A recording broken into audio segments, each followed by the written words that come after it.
لا حول ولا قوة إلا بالله العلي العظيم. أعوذ بالله من الشيطان الرجيم. بسم الله الرحمن الرحيم. الحمد لله رب العالمين بارئ الخلائق أجمعين باعث الأنبياء والمرسلين، والصلاة والسلام والتحية والإكرام على البشير النذير السراج المنير سيدنا ونبينا وشفيعنا إن شاء الله أبي القاسم المصطفى محمد. اللهم صل عليه وعلى أهل بيته مظاهر جلالك وجمالك، واللعن على أعدائهم الشاكين فيهم المنحرفين عنهم أجمعين. أما بعد، فقد قال مولانا علي بن الحسين زين العابدين عليهم الصلاة والسلام: إن للعباس منزلة يوم القيامة یغبط بها جمیع الشہداء۔ آج محرم کی 8ویں تاریخ ہے، اور عموماً 8 محرم کو باب الحوائج حضرت ابو الفضل العباس علیہ الصلاۃ والسلام کا تذکرہ ہوتا ہے۔ اسی مناسبت سے روز جو پڑھی جا رہی تھی آیتیں، اس کو نہ پڑھ کے میں نے چوتھے امام زین العابدین علیہ الصلاۃ والسلام کی اس حدیث مبارک کو عنوان کلام قرار دیا ہے کہ جہاں امام سجاد علیہ السلام حضرت عباس کے لیے فرماتے ہیں: ان للعباس منزلتاً یوم القیامہ، کہ قیامت میں عباس کا وہ مرتبہ ہوگا یغبط بہا جمیع الشہداء، کہ جس میں سارے شہداء غبطہ کریں گے۔ پہلے یہ 2 لفظ ہیں، ان کی وضاحت ہو جائے تب حدیث کی عظمت سمجھ میں آئے گی کہ حضرت عباس کے بارے میں امام سجاد علیہ السلام نے کتنا زبردست جملہ ارشاد فرمایا ہے۔ ایک ہے غبطہ اور ایک ہے شہید۔ دیکھیے، شہید کے بارے میں قرآن مجید میں 2 آیتیں صاف طور پر ہیں، جہاں ارشاد ہوتا ہے: وَلَا تَحْسَبَنَّ الَّذِينَ قُتِلُوا فِي سَبِيلِ اللَّهِ أَمْوَاتًا بَلْ أَحْيَاءٌ عند ربہم یرزقون۔ وہ لوگ جو اللہ کی راہ میں قتل کر دیے گئے ہیں، انہیں مردہ نہ سمجھو، وہ زندہ ہیں، عند ربہم یرزقون، اور اپنے اللہ کے پاس سے روزی پا رہے ہیں۔ دوسری آیت میں ارشاد ہوتا ہے: وَلَا تَقُولُوا لِمَنْ يُقْتَلُ فِي سَبِيلِ اللَّهِ۔ وہ لوگ جو اللہ کی راہ میں قتل ہو گئے ہیں، انہیں مردہ نہ کہو، بلکہ وہ زندہ ہیں، وَلَكِنْ لَا تَشْعُرُونَ، تم ان کی حیات کو، ان کی زندگی کو سمجھ نہیں سکتے ہو۔ تو ایک آیت میں ہے وَلَا تَحْسَبَنَّ الَّذِينَ قُتِلُوا، اور دوسری آیت میں ہے وَلَا تَقُولُوا لِمَنْ يُقْتَلُ، کہ مت کہو ان کو جو اللہ کی راہ میں قتل ہو گئے ہیں مردہ۔ دوسری آیت میں مت سمجھو ان لوگوں کو جو اللہ کی راہ میں قتل ہو گئے ہیں مردہ۔ یعنی قرآن مجید انسان کو 2 آیتوں کے ذریعے زبان پر بھی پہرا بٹھلاتا ہے اور فکر پر بھی پہرا بٹھلاتا ہے کہ نہ جو ہے وہ شہید کو مردہ کہہ سکتے ہو، نہ شہید کو مردہ سمجھ سکتے ہو۔ بعض روایتوں میں ہے کہ شہید بہشت میں بغیر حساب و کتاب کے جائے گا۔ جناب فاطمہ زہرا سلام اللہ علیہا ایک دن رسول اللہ کی خدمت میں تشریف لائیں۔ واقعہ یہ ہوا کہ ایک دن مولا کائنات نے جناب فاطمہ سے کہا کہ کام کی وجہ سے آپ تھک جاتی ہیں، اگر آپ بابا سے بات کیجئے اور کسی کنیز کا انتظام ہو جائے تو آپ کے کاموں میں مددگار ثابت ہوگی۔ مولا کائنات نے فرمایا، جناب فاطمہ تشریف لائیں، پیغمبر کے پاس کچھ لوگ بیٹھے تھے، واپس آ گئیں۔ حضرت کو جب وقت ملا تو خود آ گئے جناب فاطمہ کے یہاں۔ فرمایا، بیٹی تم گئی تھی خیریت؟ تو کہا علی نے اس طرح کہا ہے۔ پیغمبر نے فرمایا، تو میں اس سے بہتر چیز تم کو نہ بتلا دوں؟ فرمایا، جی بابا۔ کہا، ہر نماز کے بعد 34 بار اللہ اکبر، 33 بار الحمدللہ اور 33 بار سبحان اللہ کہہ لیا کرو۔ اب جناب فاطمہ نے، اب چونکہ پیغمبر نے کہا 34 بار تو 34 ہی پڑھنا ہے نا، 34 کا 36 تو نہیں ہو سکتا، 33 کا 35 تو نہیں ہو سکتا۔ یہ نہیں کہہ سکتے ہم کہ صاحب اللہ اکبر کہنا کون سی بری بات ہے، ہم 100 بار کہتے ہیں۔ وجہ اس کی ہے، سبب اس کا، پیغمبر نے کہا ہے 34 تو 34۔ تو اب اگر 34 بار کہنا ہے تو گننا پڑے گا، 33 کہا ہے تو گننا پڑے گا۔ سوال، جناب فاطمہ نے گنا کاہے کے اوپر یہ تسبیح؟ جو آج تسبیح فاطمہ کے نام سے مشہور ہے، تو صدیقہ طاہرہ نے جو گننا شروع کیا تو کاہے پہ گنا؟ روایتوں میں ہے کہ انگلیوں پر گنا جا سکتا ہے، یہ پورے گواہی دیں گے کہ اللہ تیرا نام اس نے گنا ہے، لیکن تاریخ یہ کہتی ہے کہ جناب فاطمہ سلام اللہ علیہا نے تسبیح بنائی۔ تو اب تسبیح کاہے کی بنے گی؟ اس زمانے میں سوائے مٹی کے اور کوئی دوسری چیز تو ممکن نہیں تھی۔ ہم چھوٹے سے چھوٹا کام بھی کرتے ہیں تو برکت اور تبرک کا لحاظ رکھتے ہیں۔ تاریخ اسلام کی پہلی تسبیح بن رہی ہے تو بابرکت مٹی چاہیے کہ نہیں چاہیے؟ سوال، فاطمہ زہرا علیہ السلام نے اپنے لیے تسبیح جو بنائی مٹی کہاں سے لائی؟ کیا عجیب آدمی ہو تم، ان کو تلاش کرنے، وہ اپنے قدم کی مٹی لے لیں وہی بابرکت ہے، اپنے بیٹوں کے قدم کی مٹی لے لیں وہی بابرکت ہے، کعبے سے منگا لیں، رسول اللہ کے زیر قدم مٹی لے لیں، لیکن روایت یہ کہتی ہے کہ یہ فاطمہ نے کہیں سے یہ خاک نہیں لی۔ کہاں سے منگوایا؟ میدان احد سے۔ میدان احد میں کہاں سے؟ کہا حمزہ کی قبر کی خاک۔ کچھ سمجھ میں آیا؟ شہید وہ ہے جس کی قبر کی خاک کو فاطمہ زہرا تبرک سمجھے۔ اب اس سے بڑھ کر کے شہید کی عظمت میں کچھ کہنے کی ضرورت نہیں ہے، نہ مردہ کہہ سکتے ہیں نہ مردہ سمجھ سکتے ہیں۔ ہمارے جسم پر اگر اتنا یا اس سے زیادہ خون لگ جائے تو ہم 2 رکعت نماز کے لیے نہیں کھڑے ہو سکتے خدا کی بارگاہ میں، اور شہید میدان جنگ میں گرا ہے، پورا جسم لہو لہان ہے، نہ غسل کی ضرورت ہے نہ کفن کی ضرورت ہے، اسی طرح ہمیشہ کے لیے بارگاہ الہی میں۔ تو اب اگر دیکھا جائے اس اعتبار سے تو شہید کے برابر کس کا مقام ہے کائنات میں؟ تو پہلا جملہ حدیث کا یہ ہے، شہید، شہید کے برابر بعد محمد و آل محمد، شہید سے بڑا مرتبہ کو۔ ایک روایت کہتی ہے فوق کل برن برن، ہر نیکی کے اوپر ایک نیکی ہے۔ آپ کوئی بھی نیکی کر لیجئے وسیم صاحب، یہ نہیں کہہ سکتے ہم اور آپ کہ بہت بڑی نیکی کر لے اس سے اوپر کچھ نہیں ہو سکتا۔ فوق کل برن برن، ہر نیکی کے اوپر ایک نیکی ہے، لیکن اگر انسان راہ خدا میں قتل کر دیا جائے تو اب روایت کہتی ہے لیس فوقہ بر، اب اس سے اوپر کوئی نیکی نہیں ہے۔ تو یہ 5-7 منٹ میں آپ کو شاید سمجھانے میں کامیاب ہو گیا کہ شہید سے بڑا مرتبہ محمد و آل محمد کے بعد کسی کا نہیں ہے۔ تو ایک لفظ ہوا شہید۔ دوسرا لفظ جو استعمال ہوا ہے اس حدیث میں غبطہ۔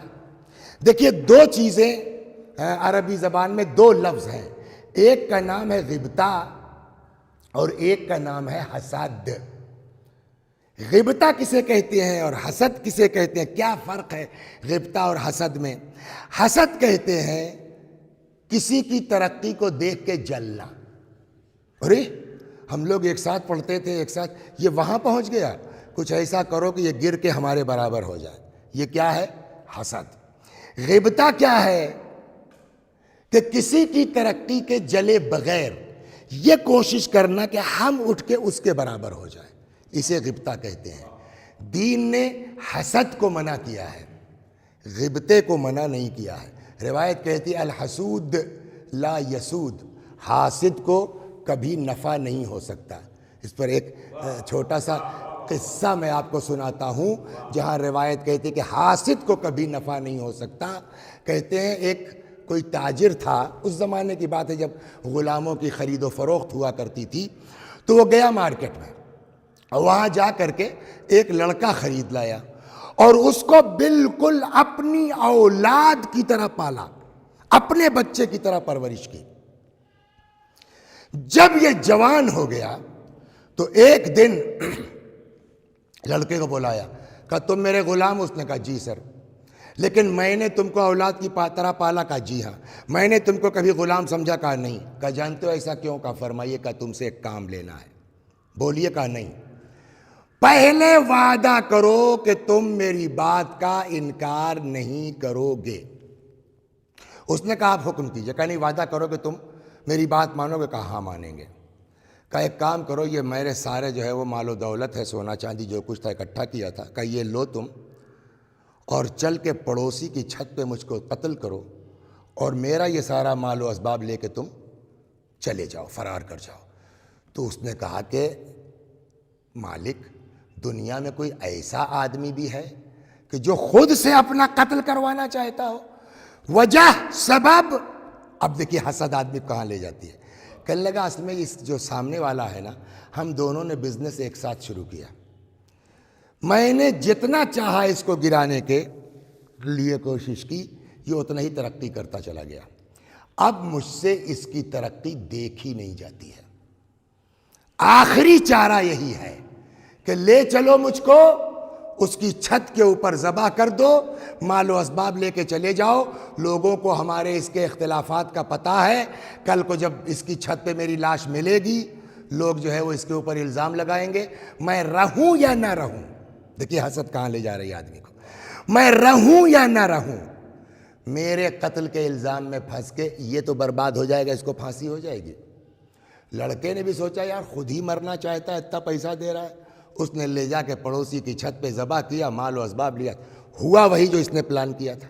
اب صبح جب چھت پہ لاش ملی، پولیس وغیرہ والے آئے، سب نے گواہی بھی دی کہ اسی کا کام ہو سکتا ہے، تعلقات اس کے ٹھیک نہیں ہے، ہو سکتا ہے لاش ٹھکانے نہ لگا پایا ہو. یہ بیچارہ مظلوم جس کو کوئی علم بھی نہیں ہے، ناکردہ گناہ کے الزام میں، قتل کے الزام میں اریسٹ ہو گیا، اور اب اس کے اوپر مقدمہ چلا. وہ غلام فرار ہے، لیکن کب کس کا دماغ پلٹ جائے، اس لیے کہ یہ قلب تو اس کے ہاتھ میں ہے نا، کب کس کا دماغ الٹ جائے نہیں معلوم. ایک دن بیٹھے بیٹھے اس لڑکے نے سوچا کہ ایک بے گناہ کو تو تم نے مارا ہی ہے بلا وجہ. اب وہ بیچارہ بے خطا آدمی ناکردہ گناہ کے چکر میں پھنس کے اس کو پھانسی ہو جائے گی، تو ایک کو تو تم نے مارا، چلو اگر جا کے تم گواہی دو گے صاحب میں نے مارا، اس کی کوئی خطا نہیں ہے، بچ جائے، ہو سکتا ہے اللہ کریم ہے معاف کر دے. اب جج صاحب، قاضی صاحب فیصلہ لکھنے جا رہے تھے اس تاجر کے خلاف. اتنے میں غلام پہنچ گیا. جناب قتل اس نے نہیں کیا ہے، میں نے کیا ہے. اب ساری عدالت آئیں، یہ کیا ہوا؟ اس نے پوری داستان سنائی. لوگوں نے بھی کہا ہاں بات تو صحیح ہے، یہ ان کے یہاں کا غلام تھا اور جب سے مرڈر ہوا تب سے غائب بھی ہے. بہرحال جب یقین ہو گیا قاضی کو، تو قاضی نے اس تاجر کو تو باعزت بری کر دیا. اس لڑکے پر مقدمہ چلا. تو قاضی نے جو فیصلہ دیا وہ یہ کہ صاحب جو ہے وہ اس نے قتل کیا ہے، پھانسی تو اس کو ہونا چاہیے، لیکن اگر یہ آ کر کے جو ہے وہ اقرار نہ کر لیتا تو میرے ہاتھ سے ایک بے گناہ کو پھانسی مل جاتی. لہٰذا اس شکرانے میں اس کو بھی رہا کرتا ہوں. اس آدمی نے اپنی جان کیوں دی تھی؟ میں رہوں نہ رہوں، میرے قتل میں پھنس کے یہ تو برباد ہوگا. تمہاری جان چلی گئی، اس کا کچھ نہ ہوا. کتنی زبردست فقرے ہیں اہل بیت کے. یہی تو فرمایا امام نے، الحسود لا یسود، حاسد کو کبھی فائدہ نہیں ہو سکتا. تو دو چیزیں ہیں، ایک کا نام ہے حسد اور ایک کا نام ہے غبطہ.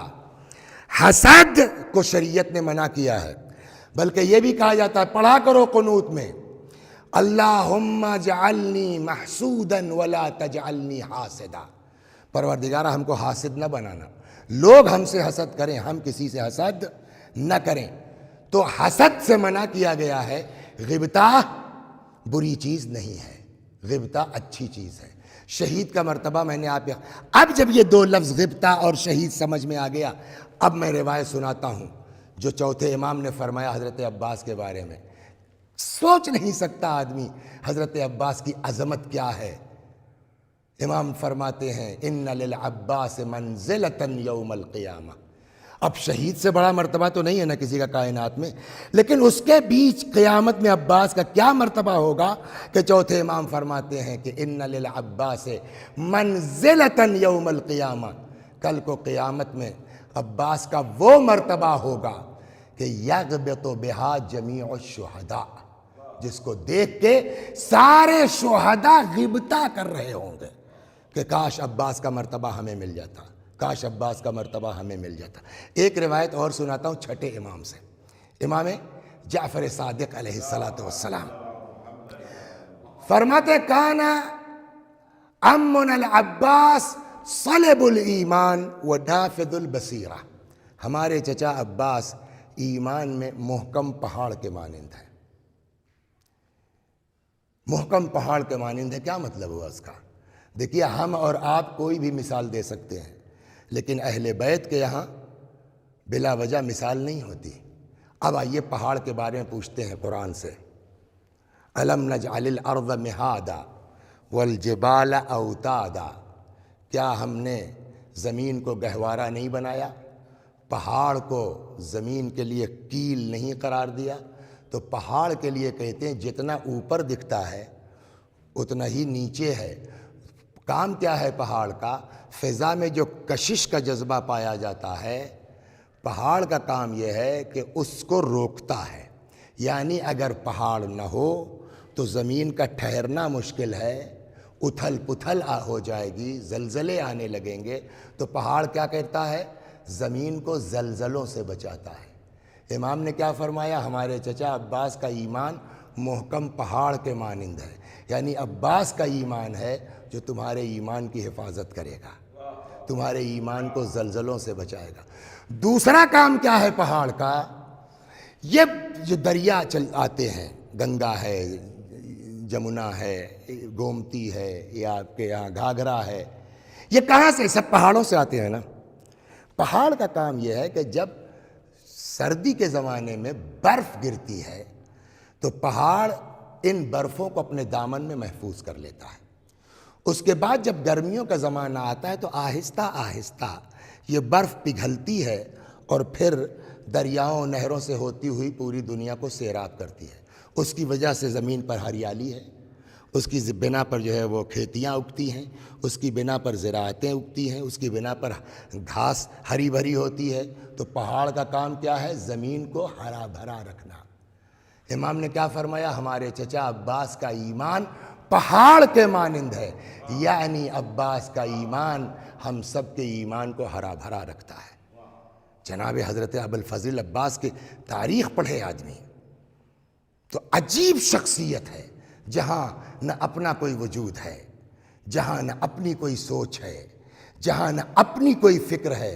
جو کچھ ہے وہ امام کا حکم ہے، جو کچھ ہے وہ امام کا فرمان ہے۔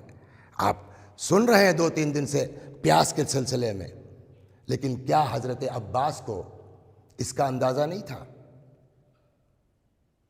کہ بچے کتنے پیاسے ہیں؟ دیکھیں ایک بات عرض کرو، شریف آدمی کے یہاں، شریف گھرانوں میں جو بچے ہوتے ہیں ان سے اس سے مطلب نہیں کہ میرا چچا کون ہے، میرا باپ کون ہے۔ بچوں کی مینٹیلٹی یہ ہے کہ وہ یہ دیکھتے ہیں کہ میرا کام کس کے ذریعے ہوگا۔ آپ کے گھر میں بچے ہیں، پتا ہے کہ پاپا سے یہ کام نہیں ہوگا، یہ پین اور پینسل اور کتاب کاپی چچا جلدی لا دیں گے، تو لڑکے چچا سے کہتے ہیں، فطرت یہ ہے۔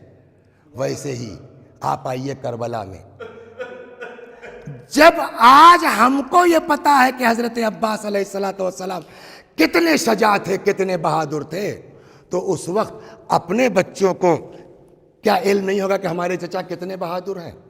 اور اب ان بچوں کو پورا یقین ہے کہ اگر کسی کے ذریعے پیاس بجھ سکتی ہے تو صرف اور صرف عباس کی ذات ہے، اگر کسی کے ذریعے سے پانی مل سکتا ہے تو صرف اور صرف عباس کی۔ میں کتاب کی بات نہیں کر رہا ہوں، اپنی عقل سے سوچئے کہ اس تصور کے بعد یہ بچے جو پیاس کا شکوہ کر رہے ہوں گے، چشم تصور سے سوچئے آپ کربلا جا کر کے، وہ کس کے سامنے فریاد کر رہے ہوں گے؟ ہر آدمی، ہر بچہ عباس ہی تو آ کے فریاد کرے گا، چچا ہم پیاسے ہیں، چچا ہم عباس کی زندگی واقعاً نمونہ عمل ہے ہمارے لیے۔ ہم لوگ جذباتی ہو جاتے ہیں، جوش میں آ جاتے ہیں۔ جس وقت کربلا میں بچے العطش العطش، ہائے پیاس کی صدا بلند کر رہے ہیں، سوال ہوگا کہ نہیں ہوگا؟ کون سا جگر ہے حضرت عباس کا؟ بچے بلبلا رہے ہیں، بچے چیخ رہے ہیں، العطش کی صدا بلند کر رہے ہیں، اور حضرت عباس سے چپ چاپ ہیں۔ سوچ سکتے ہیں آپ؟ ہاتھ پہ ہاتھ رکھ کے بیٹھے ہوئے ہیں عاشور کے دن تک۔ مولا کیسا دل ہے آپ کا؟ بچے بلک رہے ہیں اور آپ چپ بیٹھے ہیں۔ عجب نہیں عباس کا جواب ہو، تم سے کس نے کہا میں چپ بیٹھا ہوں؟ تم سے کس نے کہا میں خاموش بیٹھا ہوں؟ کہ جاؤ کتابیں پڑھو۔ اب جو کتابوں کو دیکھا تو پتا چلا عباس خاموش نہیں بیٹھے تھے۔ کربلا میں عاشور کے دن حضرت عباس نے کنویں پر کنویں کھودے ہیں تاکہ کسی صورت سے پانی نکل آئے اور بچوں کی پیاس بجھ جائے۔ ایک سوال میں آپ سب سے کرتا ہوں، کنواں کھودنا آسان ہے یا فرات سے جا کے پانی لانا؟ اس لیے کہ شجاعت تو پتہ ہے، پرسوں یا نرسوں یا شاید کل پرسوں کسی دن میں نے یہ نقل کیا تھا کہ کربلا میں 10,000 اسپیشل فورس تھی فرات کے کنارے، جن کا کوئی کام نہیں ہے سوائے اس کے کہ ان کو بس یہ دیکھنا ہے کہ کسی بھی صورت میں امام کے خیمے تک پانی نہ جانے پائے۔ اور جس وقت حضرت عباس آئے ہیں، ابھی میں صاحب نہیں پڑھ رہا ہوں، توجہ کیجئے آپ، جس وقت حضرت عباس آئے ہیں مشکیزہ لے کر کے، ہم بقیہ فوج کی بات نہیں کرتے ہیں کہ انہوں نے روکا نہیں روکا کیا ہوا، یہ 10,000 سپاہی جو تھے فرات کے کنارے، یا بعض کتابوں میں 4,000 بھی ہے، 4,000 یا 10,000 یہ جو سپاہی ہیں فوج کے فرات کے کنارے، یہ کہاں مر گئے تھے؟ اچھا ایسا نہیں ہے کہ کسی کو پتہ نہیں تھا کہ عباس کس مقصد سے آ رہے ہیں، مشکیزہ دکھ رہا ہے دور سے، پتہ ہے سب کو پانی لینے آ رہے ہیں، تو کہاں چلے گئے سب؟ کیا ہو گیا سب کو؟ کیسے عباس فرات کے اندر گئے؟ یہ سوال ہے کہ نہیں ہے؟ جب آپ کا کام صرف یہ ہے کہ فرات پر پہرا دینا اور کسی شکل میں پانی امام حسین کے خیمے تک نہ جانے پائے، تو یہ ایک آدمی کے لیے کم والی روایت مان لیں 4,000 بھی، یہ کمرے کہاں مر گئے تھے؟ عباس کیسے پہنچ گئے فرات میں؟ ہے ہمارے آپ کے پاس کوئی جواب اس کا؟ سوائے اس کے کوئی جواب آپ کے پاس نہیں ہے کہ ایسی دہشت تھی میرے مولا کی، ایسی دہشت تھی حضرت عباس کی کہ جیسے ہی آتے دیکھا، بقول یہیں ہمارے وثیقہ اسکول کے پرانے طالب علموں میں تھے، آپ جانتے بھی ہوں گے، مولانا محسن صاحب اچھے شاعر تھے، آج کل سحر ٹی وی سے ریٹائر ہوئے ہیں، ان کا اس سلسلے میں ایک شعر ہے، فرماتے ہیں کہ جب حضرت عباس چلے ہیں فرات کے لیے تو جو دہشت ہوئی ہے، وہ کہتے ہیں کہ یہ گھاٹ چھوڑ دو، بس جان لے کے بھاگ چلو، یہ گھاٹ چھوڑ دو، بس جان لے کے بھاگ چلو، وہ دیکھو دریا پہ آتا ہے موت کا طوفان۔ اس کے علاوہ ہمارے آپ کے پاس کوئی جواب نہیں ہے کہ عباس کو تو جس کہنے کا مطلب یہ ہے کہ جس آدمی کی قوت اتنی ہے، طاقت اتنی ہے، دہشت اتنی ہے کہ دیکھ کے فوج فرار کر جائے، اس آدمی کے لیے روایت کہتی ہے عاشور کے دن عباس نے کنویں پر کنویں کھودے ہیں۔ کنواں کھودنا آسان ہے یا گھوڑے پہ بیٹھ کے جاتے، تلوار لے کے جاتے، 10-20 مرتے اور کیا ہوتا، پانی لے کے چلے آتے؟ جبکہ آپ کی دہشت کا عالم یہ ہے، آپ کے روب اور دبدبے کا حال یہ ہے، سوال ہوگا کہ نہیں ہوگا، مولا یا ابوالفضل عباس یہ محنت کیوں کر رہے ہیں آپ؟ یہ کنواں کیوں کھود رہے ہیں آپ؟ جائیے نا فرات سے پانی لے آئیے۔ اب یہیں سے السلام علیک ایھا العبد الصالح المطیع للہ ولرسولہ، جو آپ زیارت میں حضرت عباس کی پڑھتے ہیں، یہ معمولی جملہ نہیں ہے کہ سلام ہو اے بندے صالح، اس کے بعد کیا ہے؟ المطیع للہ ولرسولہ، فرما بردار، اطاعت گزار۔ مولا آپ کے لیے کنواں کھودنا آسان تھا یا جا کے فرات سے پانی لانا؟ جواب یہی ہے کہ پانی لانا آسان تھا فرات سے، تب کیوں کنواں کھود رہے ہیں؟ کہ تم جوش کا نام سمجھتے ہو نا، لیکن میں یہ سمجھتا ہوں میرے دل پہ کیا گزر رہی اس سے مجھ سے مطلب نہیں ہے، بچوں کے بلبلانے کو دیکھ کے مجھ کو کتنی تکلیف ہے، مجھ سے اس سے مطلب نہیں ہے۔ میں کوئی کام نہیں کروں گا جب تک کہ میرا مولا مجھے اجازت نہیں دے گا۔ حسین کی اجازت نہیں ہے تو میں فرات پر نہیں جاؤں گا کنواں کھودنے میں، چاہے یہ درس ہے قیامت تک کے لیے حضرت ابوالفضل عباس علیہ السلام۔ یہی وجہ ہے، یہی وجہ، ایک دو اب حاضری بھی بعض جگہوں پہ ہوتی ہے، خدا سب کو توفیق دے، ایک دو سناتا ہوں۔ یہی وجہ ہے کہ حضرت عباس کو انہوں نے اپنے آپ کو کیا کیا ہے نا، مرضی امام میں ڈھال دیا۔ ہم کو کیا گزر رہی ہے ہم سے اس سے مطلب نہیں، امام کی مرضی کیا ہے۔ چونکہ انہوں نے اپنے آپ کو مرضی امام میں ڈھال دیا، اور مرضی امام میں ڈھالنے کا مطلب مرضی خدا میں ڈھال دینا، اسی لیے زیارت کا فقرہ المطیع للہ، اللہ کے اطاعت گزار ہے۔ تو جب آدمی اتنا اپنے آپ کو ختم کر دے اور مرضی الہی میں ڈوب جائے تو خدا بھی تو ان اللہ لا یضیع اجر عمل عامل، خدا کسی عمل کرنے والے کے عمل کو ضائع نہیں کرتا۔ آپ بتائیے وسیم صاحب، کیا دنیا میں ہماری آپ کی دعا امام حسین کے ذریعے قبول نہیں ہوگی؟ کیا رسول اللہ کے ذریعے قبول نہیں ہوگی؟ کیا جناب فاطمہ کے ذریعے ہماری آپ کی دعا قبول نہیں ہوگی؟ ہوتی ہے نا۔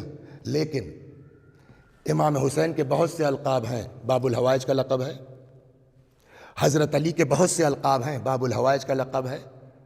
اماموں میں صرف امام کاظم علیہ السلام کا لقب ہے، اور غیر اماموں میں کسی کا لقب ہے ہی نہیں، صرف اور صرف کس کا لقب ہے؟ حضرت عباس کا۔ لہٰذا یہ جو لوگ مجلسیں سن رہے ہیں، پھر کہتا ہوں اس دوسری مجلس کے بعد آج باب الحوائج کا ذکر ہو رہا ہے، جس کی جو حاجت ہے، جس کی جو تمنا ہے، آج اللہ کو وسیلہ قرار دیجیے حضرت عباس کا، انشاءاللہ دعا قبول ہوگی۔ ایک بزرگ عالم دین تھے، خدا غریق رحمت کے، مراجع میں تھے، نجف اشرف میں، وہ 8 محرم کو حضرت عباس کے نام کی حاضری کرتے تھے ہر سال۔ اللہ اور مومنین کو بھی توفیق دے عباس کے نام پر۔ انتقال ہو گیا۔ جب ان کا انتقال ہوا تو اچھے خاصے مقروض ہو کے مرے تھے، تو اب جو ان کے صاحبزادے وہ بھی عالم دین ہیں، تو بیچارے باپ کا قرض ہی ادا کرنے میں لگے رہے، یہاں تک کہ محرم آ گئی۔ تو ان کا مرحوم کا ایک مخصوص باورچی تھا جو ہر سال حاضری کا کھانا پکاتا تھا۔ باورچی نے کہا کہ کیا ہوا سید، ابھی تک آپ نے وعدہ نہیں لیا کھانے کا، حاضری پکانے کا؟ انہوں نے کہا یار کوئی ہمارے اوپر واجب تھوڑی ہے، منت تھوڑی ہے، میرے باپ کے پاس تھا وہ کرتے تھے، میرے پاس نہیں ہے میں نہیں کروں گا۔ اس باورچی نے کہا اے سید،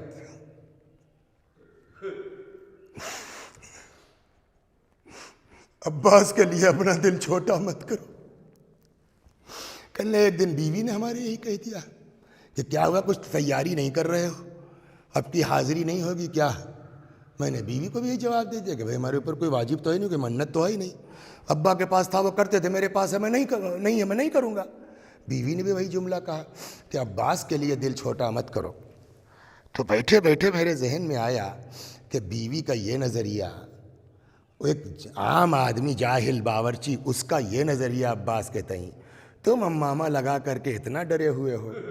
میں نے فیصلہ کیا کہ دیکھا جائے گا، چلو کرتے ہیں۔ تو اب رقم مختصر ہے، ایک کوئی جو ہے وہ بڑی کمپنی تھی چاول کی، کسی مومن کی ملکیت میں تھی، اس کا اتفاق سے ایجنسی موجود تھی نجف اشرف میں۔ تو میں نے کہا عام دکان سے لوں گا تو مہنگا پڑے گا، وہاں ڈائریکٹ چلا جاؤں گا تو 1 روپے کلو بھی اگر سستا ہوا تو 100 کلو 200 کلو میں 200 روپے بچ سکتے ہیں۔ وہاں پہنچے صاحب چاول لینے کے لیے حاضری کا، صدقے جائیں مولا آپ پر، مولا آپ اپنے چاہنے والوں کو بے عزت نہیں ہونے دیتے آقا۔ یہ فرماتے ہیں جب میں وہاں پہنچا تو دیکھا بغداد سے جو کمپنی کا مالک ہے وہ بیٹھا ہوا ہے آ کر کے۔ اچھا ان کو تو لوگ جانتے ہی تھے، فلاں مرجع کے بیٹے ہیں، آئیے حضور خیریت، تو کیسے آنا ہوا؟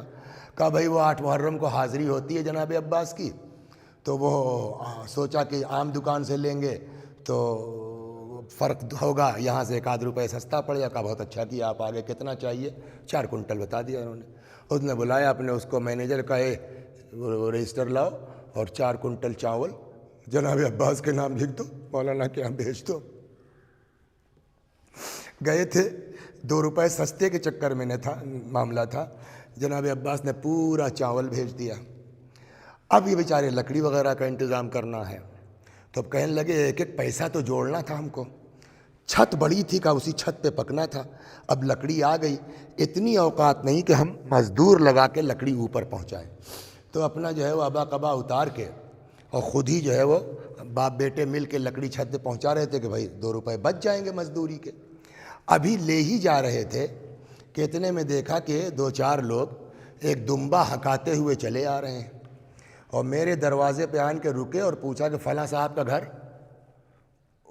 تو اب میں نے کہا کہ یار مجھ کو اس حال میں لکڑی ڈھوتا ہوا دیکھے گا آدمی تو کیا کہے گا فلاں مرجا کا بیٹا لکڑی ڈھو رہا ہے. تو میں نے کہا جی ابھی بلاتا ہوں. اندر گئے, قبا امامہ وغیرہ لگا کے آئے. میں نے کہا جی فرمائیے. کہنے صاحب ہم لوگ کربلا کے قریب کے گاؤں کے رہنے والے ہیں, ہر سال ہم لوگ 8 محرم کو جناب عباس کی حاضری کرتے ہیں.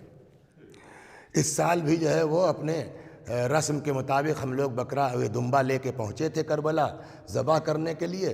تب تک کسی نے آگے کہا کہ یہاں حضرت عباس کو تمہارے دمبے کی ضرورت تھوڑی ہے جو یہاں لے کے چلے آئے ہو. تو ہم لوگوں نے کہا تو کہا نجف چلے جاؤ, فلاں عالم دین کے یہاں ہر سال حاضری ہوتی ہے, وہاں جا کر کے تم یہ ان کے ہاں یہ دمبا پہنچا دو. تو صاحب ان لوگوں کہنے کے مطابق ہم لے کر کے یہاں آ گئے ہیں. تو میں نے کہا اللہ تیرا شکر ہے. اتنے میں ان سبوں نے جیب سے ایک لفافہ بھی نکالا. کہ صاحب یہ کیا ہے؟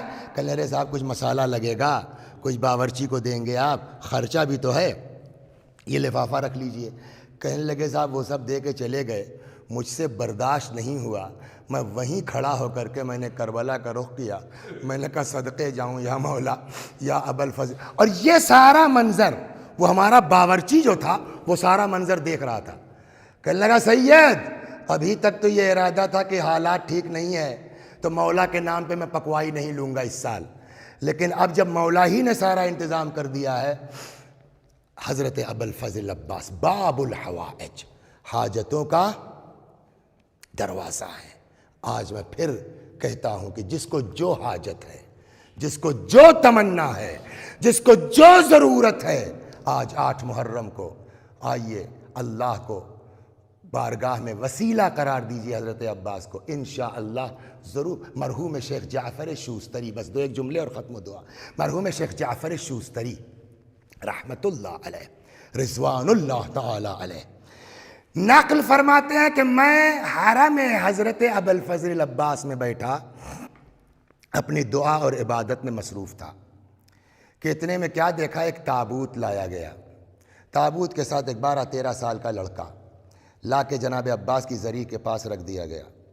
کہ اتنے میں دیکھا کہ لڑکے نے آ کر کے زری پر ہاتھ رکھا اور کہتا ہے عباس میرے پاس اس ماں کے علاوہ دنیا میں کوئی نہیں ہے, مولا میرے ماں کو شفا دے دو.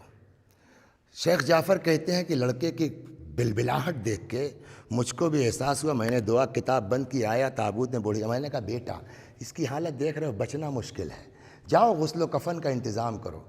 اس نے سر اٹھایا, غور سے دیکھتا ہے, کہتا ہے کہ شیخ آپ عالم دین ہیں, غیر آ کے ان کے یہاں سے خالی ہاتھ نہیں جاتا, اور مجھ سے کہہ رہے ہیں آپ کہ جا کر کے جو ہے وہ غسل و کفن کا انتظام کرو. تو اس کا میں نے جو ہے جذبہ دیکھا. میں نے کہا بھیا تم جانو, مولا جانے تمہارے. میں آ کے پھر اپنی دعا میں مصروف ہو گیا. اتنے میں اس نے ایک ایسی جسارت کی کہ میں ہل گیا کہ یہ کیا بدتمیزی ہے.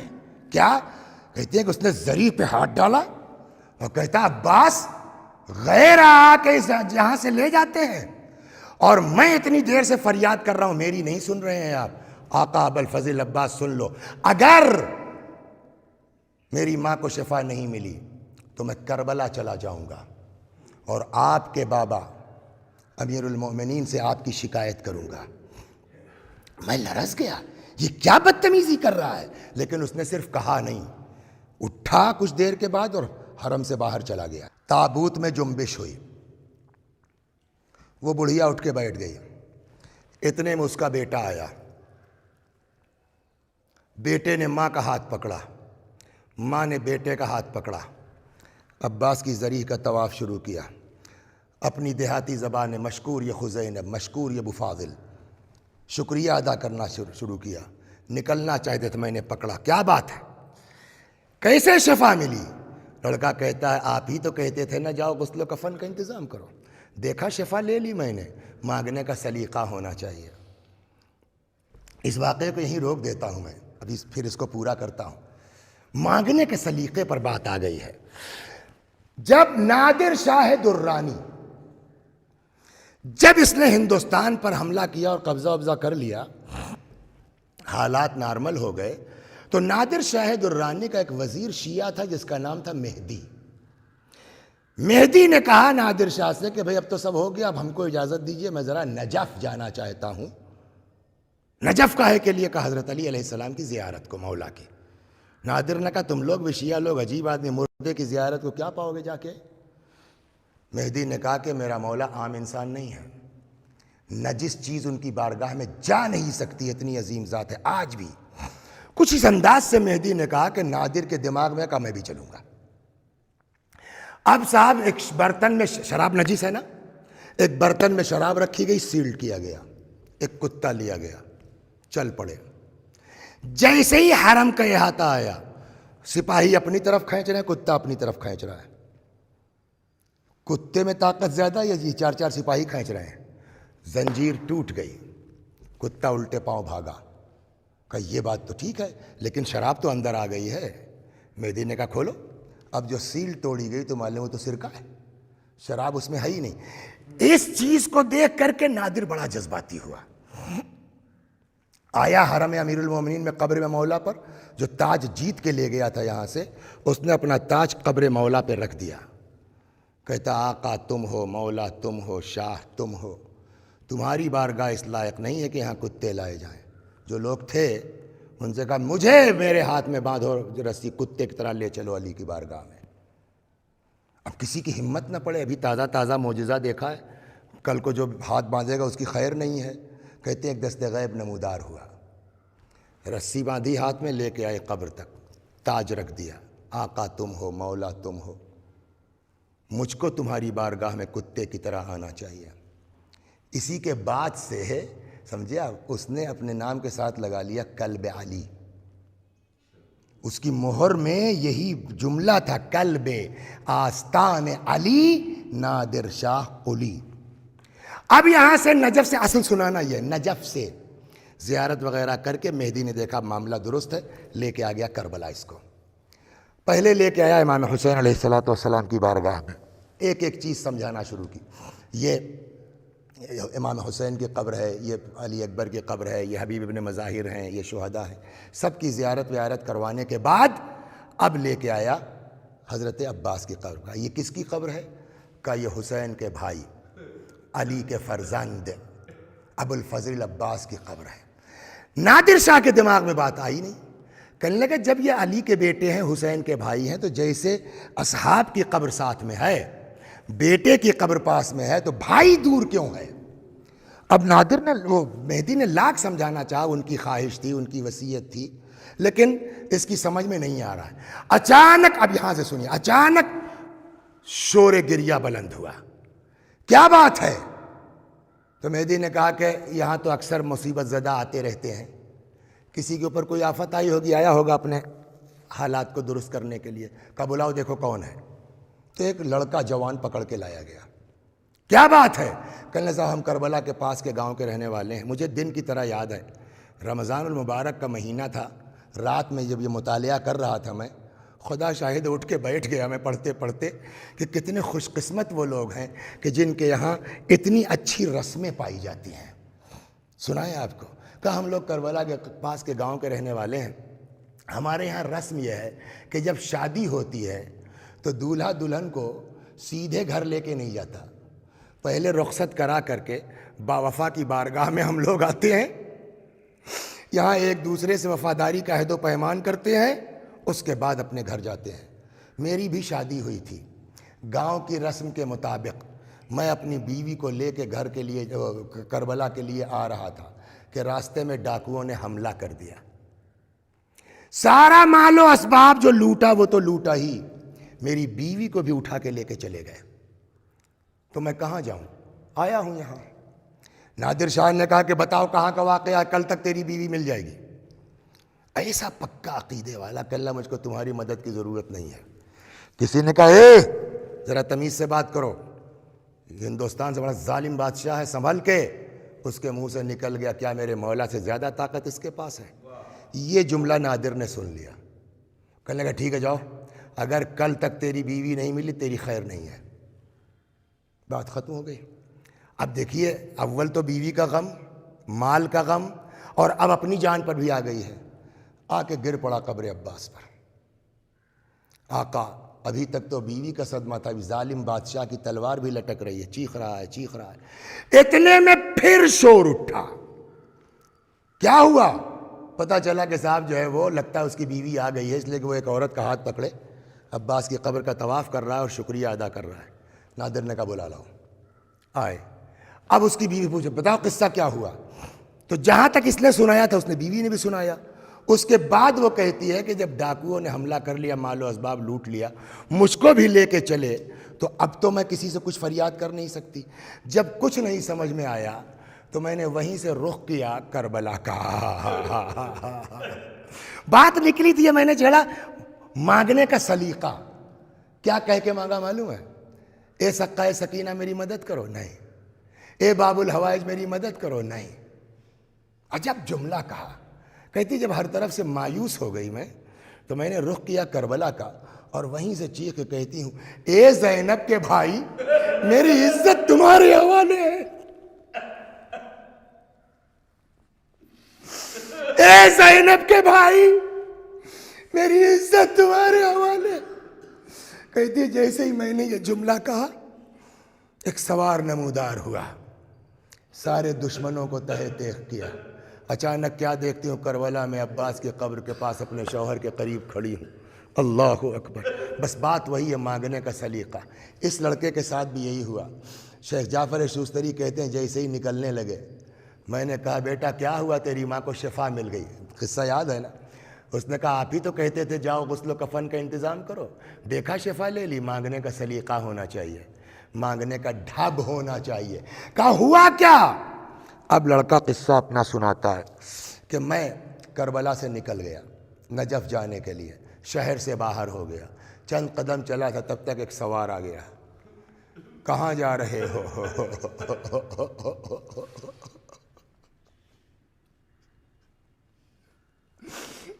خدا تجھے عباس کا واسطہ، اللہ باب الحوائج کا واسطہ، خدا ایک نگاہ کرم ہم پر بھی کر دے صدقے میں ابوالفضل العباس کا۔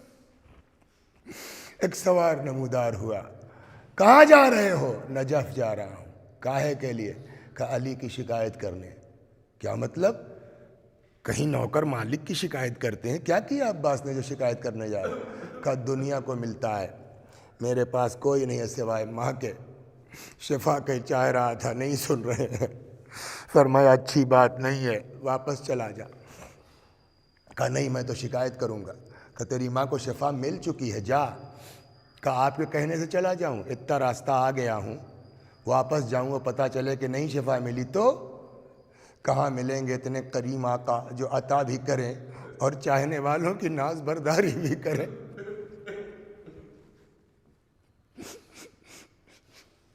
آنے والے نے کہا نہیں یقین آتا ہے تو آؤ، میرے گھوڑے پہ سوار ہو جا، میں تجھ کو کربلا لے چلتا ہوں، اپنی آنکھ سے اپنی ماں کو دیکھ لے، اگر شفا مل گئی ہے تو ٹھیک، ورنہ میں وعدہ کرتا ہوں اسی گھوڑے سے تجھ کو نجف تک پہنچا دوں گا۔ کہ جیسے ہی انہوں نے یہ جملہ کہا میں آگے بڑھا سوار ہونے کی نیت سے، دیکھا کہ گھوڑے کا قد اچھا خاصا ہے۔ میں نے کہا تمہارے گھوڑے کا قد زیادہ ہے، ذرا اپنے ہاتھوں کا سہارا۔ فرمایا اے عباس کے نام پر مانگنے والے، تجھے پتہ نہیں ہے دنیا کی حاجتیں پوری کرنے والا خود اس ایک بات پر اگر آپ غور کریں نا، جو میں نے سوچا ہے میرے خیال میں کہ آخر عباس کو باب الحوائج کا لقب ملا کیوں؟ حضرت علی کے ذریعے دعا قبول ہوتی ہے، امام حسین کے ذریعے بھی دعا قبول ہوتی ہے، اماموں کے ذریعے، آخر عباس کو کیوں باب الحوائج؟ میری سمجھ میں ایک ہی بات آئی ہے وسیم صاحب کہ خود عباس کی حاجت کربلا میں پوری نہیں ہوئی، شاید یہی سوچ کے خدا نے کہا کہ اگر تمہاری حاجت پوری نہیں ہوئی تو اب قیامت تک تمہارے ذریعے دنیا کی حاجت پوری ہوگی۔ اللہ اکبر۔ ایک وقت وہ آیا، بس دو جملے اور ختم و دعا، ایک وقت وہ آئے حسین کے پاس، کہنے لگے آقا اب یہ دل اس سینے میں بڑی تنگی کر رہا ہے۔ امام نے فرمایا کیسے تم کو جانے کی اجازت دے دیں؟ اچھا ایک کام کرو، ان عزمت علی الجہاد فاطلب لہؤلاء الاطفال قلیلا من الماء، اگر جہاد پہ جانا ہی چاہتے ہو تو پہلے ان بچوں کے لیے پانی کی سبیل کرتے جاؤ۔ ایک خیمہ مخصوص تھا کربلا میں مشکیزوں سے۔ حضرت عباس اس خیمے کی طرف گئے کہ ایک مشکیزہ لے لیں، کیا دیکھتے ہیں چھوٹے چھوٹے بچے اس خیمے میں اکٹھا ہے، جن مشکیزوں میں کچھ نمی ہے سینے سے لگا کے بیٹھے ہیں، کچھ سکون مل جائے۔ کیا گزر ہو گئی ہوگی یہ منظر دیکھ کے حضرت عباس کے دل پر۔ ایک مشکیزہ لیا، گھوڑے پہ سوار ہوئے، آئے فرات میں، مشکیزے کو بھرا، چلو میں پانی لیا۔ خود کتنے پیاسے ہوں گے؟ ابھی میں نے شروع میں عرض کیا نا کہ کربلا میں جناب عباس نے عاشور کے دن کنویں کھودے ہیں۔ کنواں کھودنے میں کتنی پیاس بھڑکے گی آدمی خود اندازہ کر سکتا ہے۔ چلو میں پانی لیا، فذکر عطش الحسین، امام حسین اور ان کے بچوں کی پیاس یاد کی، وَرَمَى الْمَاءَ بِيَدِهِ، اس لیے کہ حسین کی پیاس کو یاد کرنا بھی ایک عبادت ہے نا۔ عباس عبد صالح ہے، میں ایسا نہیں سمجھتا ہوں پینے کی نیت سے لیا تھا یاد آئی پھینک دیا، نہیں، چلو میں لیا یاد کرنے کے لیے تاکہ چلتے چلتے ایک عبادت ہو جائے۔ رَمَى الْمَاءَ بِيَدِهِ، پانی کو پھینک دیا، پیاسے نکل پڑے، ابھی چند قدم چلے تھے، کہتے ہیں کہ پیچھے سے ایک ایسا وار ہوا کہ داہنا بازو قلم ہو گیا۔ ماشاءاللہ آپ شاعر ہیں، بہت سے نوحے کہے ہیں، بہت سے قصیدے کہے ہیں، ابھی کوئی آ کر کے آپ کو ایک مصرع دے دے کہ یہ حضرت عباس کی شب بیداری ہے، بزم عباسیہ کی مصرع یہ شعر کہیے، اور آپ کی انگلی میں زخم ہو کٹ گئی ہو، درد ہو رہا، آپ بعد میں جواب دیں گے۔ دوست یار پہلے کہہ دیں گے بھائی لوگ کہ ارے بھیا کہ ایسے ہی انگلی کٹی ہوئی ہے درد ہو رہا ہے، وہ شعر کیا کہیں گے؟ آپ کی انگلی میں زخم ہو جائے آپ شعر نہیں کہہ سکتے، عباس کا بازو قلم ہو گیا۔ اور یہ بھی نہیں ہے کہ ایسا شعر ہے کہ آدمی کہے پرانا شعر پڑھ رہے ہیں، جیسے ہی بازو قلم ہوا اسی وقت شعر پڑھنا شروع کیا، فوراً کہتے جا رہے ہیں، شان امام میں شعر پڑھتے جا رہے ہیں۔ جیسے ہی داہنا بازو قلم ہوا فرماتے ہیں واللہ ان قطعتم یمینی انی احامی ابدان عن دینی وعن امام صادق الیقین نجل النبی الطاہر الامین۔ خدا کی قسم اگر تم نے میرا داہنا بازو قلم کر لیا ہے تو خدا کی قسم میں ہمیشہ اپنے دین کی حمایت کرتا رہوں گا۔ وعن امام صادق الیقین، اس امام کی حمایت کرتا رہوں گا جس پر میرا سچا یقین ہے۔ نجل النبی الطاہر الامین، جو اس نبی کی نسل میں ہے جو طاہر ہے اور امین ہے۔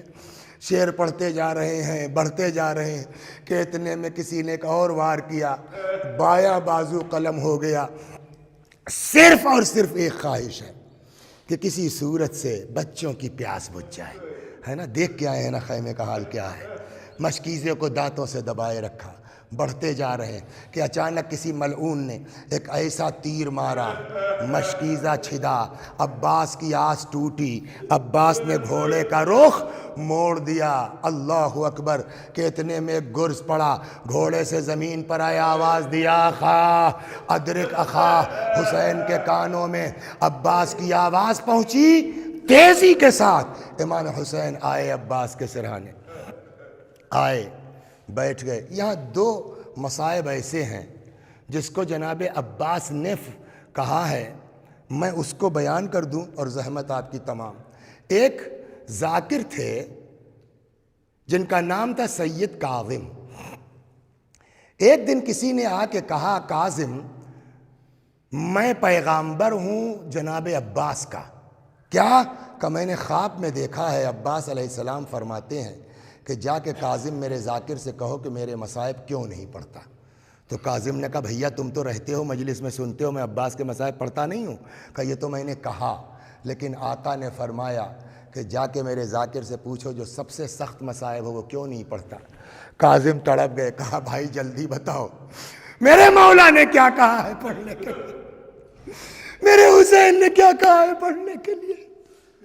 کہا آقا نے فرمایا ہے کہ میرے ذاکر سے پوچھو کہ جب کوئی سوار گھوڑے سے گرتا ہے اپنے بازوؤں کو ٹیک دیتا ہے، ارے جس کے جس میں بازو نہ ہو وہ گھوڑے سے زمین پر کیوں کر آیا۔ ایک تو یہ ہے۔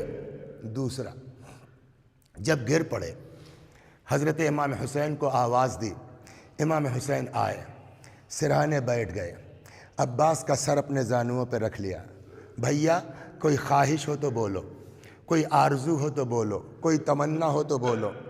فرمایا آقا میری لاش خیمے میں نہ لے جائیے گا۔ کیوں؟ کہا آپ کہتے تھے نا تم فوج کے سردار ہو، بیویاں سردار کی لاش دیکھ کے برداشت نہیں کر پائیں گی۔ دوسرے یہ کہ میں نے بچوں سے پانی کا وعدہ کیا تھا، نہیں چاہتا بغیر پانی کے میری لاش بھی بچوں کے سامنے جائے۔ یہ ہو گیا نا، ایک بچپنے سے ہم آپ سنتے آئے ہیں۔ فرمایا آقا ایک آنکھ میں خون ہے، ایک آنکھ میں تیر ہے، اگر آپ خون صاف کر دیتے چلتے چلتے آپ کی زیارت اے میرے مولا عباس آپ کیا تھے نہیں معلوم آقا، چاہتا ہوں چلتے چلتے ایک بار دیکھ لوں آپ کو۔ کسی ذاکر نے قم میں یہ روایت پڑھ دی، ایک بزرگ عالم دین تھے، بعد میں انہوں نے اس ذاکر کو ٹوکا ایسی روایتیں مت پڑھا کرو جس کی سند کمزور ہے، ضعیف ہے، بات ختم ہو گئی۔ جنہوں نے ٹوکا تھا وہ کہتے ہیں کہ رات کو میں نے خواب میں دیکھا حضرت عباس کو، وہ تشریف لائے ہیں، فرماتے ہیں تم کربلا میں تھے، تم کو پتہ ہے تیر کا قصہ کیا ہے؟ میں بتاؤں تم کو؟ جی مولا۔ کہ جب دونوں بازو میرے قلم ہو گئے تو اچانک آ کے آنکھ میں ایک تیر لگا، ہاتھ ہوتا تو ہاتھوں سے تیر کو نکال لیتا، اب ہاتھ تو قلم ہو چکے ہیں، تو پہلے میں نے سر کو جنبش دی کہ شاید تیر نکل جائے، جب نہیں نکل سکا تو میں نے سر کو جھکایا کہ زانو سے دبا کر کے سر اٹھا لوں تیر نکل جائے، کہ اتنے میں پیچھے سے ایک گرز پڑا، عباس کا سر شگافتہ ہوا۔ ابھی امام حسین علیہ السلام عباس کا سر زانو پہ لے کے یہ باتیں ہی کر رہے تھے کہ اتنے میں موت کا پسینہ پیشانی پہ آیا۔ کتنی اذیت ہوئی ہے حضرت کی شہادت پر امام کو، اور میں نے مجلس تمام کر ایک ہچکی لی، روح نکلی، وہی حسین جو اتنے پیار سے آغوش میں سر رکھے باتیں کر رہے تھے، وہی حسین۔ روایت کہتی جیسے ہی عباس کی روح نکلی نا مولا تڑپ گئے۔ میں وہ منظر سناؤں آپ کو جو کتابوں میں لکھا ہے، سر رکھ دیا زمین پر، کھڑے ہو گئے، آسمان کی طرف رخ کرتے ہیں، کمر پہ ہاتھ رکھتے ہیں، آسمان کو تکتے ہیں، فرماتے ہیں الآن انکسر ظہری، بھیا کمر ٹوٹ گئی، اور پھر اپنے آپ کو عباس کے لاشے پہ ایک دو بار نہیں بار بار اٹھتے ہیں، آسمان کو تکتے ہیں، اپنے آپ کو عباس کے لاشے پہ گرا دیتے ہیں، بھیا کمر ٹوٹ گئی، بھیا تدبیر کی ساری راہیں مسدود۔ وَسَيَعْلَمُ الَّذِينَ ظَلَمُوا أَيَّ مُنْقَلَبٍ يَنْقَلِبُونَ اِنَّا لِلَّهِ وَإِنَّا إِلَيْهِ رَاجِعُونَ۔ خدا ہماری اس عزا کو قبول فرما، مزید عزائے اہل بیت کی توفیق کرامت فرما، جب تک زندہ ہیں در اہل بیت سے وابستہ رکھ، مرنے کے بعد جوار معصومین میں جگہ کرامت فرما۔ یا اللہ جو لوگ جہاں جس طرح بھی ذکر حسین کو عام کرنے کی کوشش کر رہے ہیں، خدا ان کی کوششوں کو قبول فرما۔ ہمارے مولا، ہمارے آقا، ہمارے مالک، ہمارے صاحب، ہمارے سید و سردار امام زمانہ کو ہم سے راضی اور خوشنود فرما، حضرت کے ظہور میں تعجیل فرما، ہمیں آقا کے غلاموں میں شمار فرما۔ وآخر دعوانا ان الحمد للہ رب العالمین۔